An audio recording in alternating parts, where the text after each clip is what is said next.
Ինչու է ամֆետամիններից հատկապես, վտանգավոր այն առումով, որ հենց առաջին օգտագործումից կարող են լուրջ կախվածություններ ձևավորել։ Ցավոք այո, ամֆետամինային հոգեխթանիչները աշխարհում եղել են, բայց Հայաստանում կարելի ասել վերջին 7-8 տարին է, որ ի հայտ են եկել։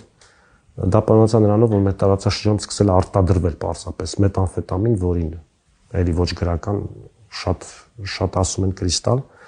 Դա պատճառ նրանով, որ Աֆղանստանում սկսել է արտադրվել մեծ քանակով, առաջ մեր տարածաշրջանում ինքը պահանջարկչում էր։ Ու բնականաբար այդ տարածաշրջանի երկրներ, այդ թվում Հայաստան ցավոք սրտի սկսել է, այսպես ասած, ապոնի եղանակներով ներկրվել։ Մետամֆետամինն էլ էլի ծանր հոգեխթանիչ է, էլի կենտրոնական նյարդային համակարգի ակտիվացնող եւ մետամֆետամինն էլ ազդում է մեր դոֆամիներգիկ համակարգի վրա, դոֆամինային։ Ինքն էլ իհարկե ծանր կախվածության համախտանիշ առաջացնելու մեծ պոտենցիալ ունի ու ցավոք պետքա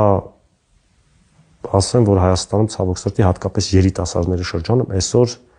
կարելի է համարել, որ ինքը մարիխուանայից հետո գոնե երկրորդ տարածված թմրամիջոցն է, 10 տարած սա չկար։